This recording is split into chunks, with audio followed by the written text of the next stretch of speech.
একবার রাজা তার 3 মন্ত্রীকে ডেকে বলেন, এই নাও, তোমাদের একটা করে খালি বস্তা দিলাম। তোমাদের কাজ হবে বনে গিয়ে বিভিন্ন ফল কুড়িয়ে এই বস্তা ভরে নিয়ে আসবে, দেখি কে কত তাড়াতাড়ি বস্তা পূর্ণ করে নিয়ে আসতে পারো।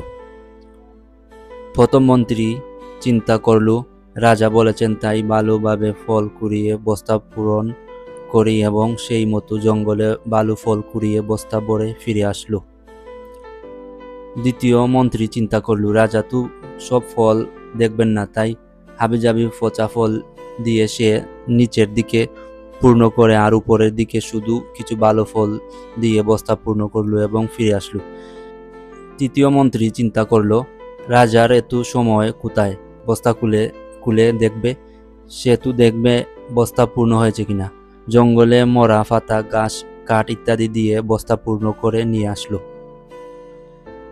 3 মন্ত্রী রাজার দরবারে হাজির হলো। রাজা সবার বস্তা পূর্ণ দেখে খুব খুশি হলেন। তিনি বস্তাগুলো খুললেও দেখলেন না। তৃতীয় মন্ত্রী নিজের বুদ্ধির কথা চিন্তা করে নিজেকে বেশ বুদ্ধিমান মনে করতে লাগলো। রাজা একটু সময় নিয়ে তার আসনে বসলেন এবং ঘোষণা করলেন, এই 3 মন্ত্রীদের তাদের বস্তা সহ 7 দিনের জন্য কারাগারে পাঠানো হোক এবং প্রত্যেককে 3টা আলাদা আলাদা কক্ষে রাখা হোক এবং এই 7 দিন তাদের কোনো প্রকার খাবার দেওয়া হবে না। যেই কথা সেই কাজ, 3 জনকেই কারাগারে পাঠানো হলো।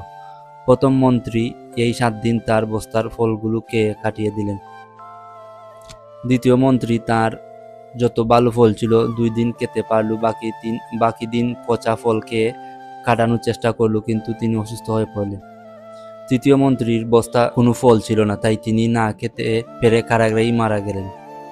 এই গল্পের শিক্ষণীয় বিষয়টি হলো, ভালো চিন্তা আমাদের ভালো ফল এনে দেয় আর খারাপ চিন্তা আমাদের বিপদ ডেকে আনে। তাই জীবনের প্রতিটি ক্ষেত্রে শর্টকাট রাস্তা না খুঁজে বরং কাজটা ভালোভাবেই শেষ করুন।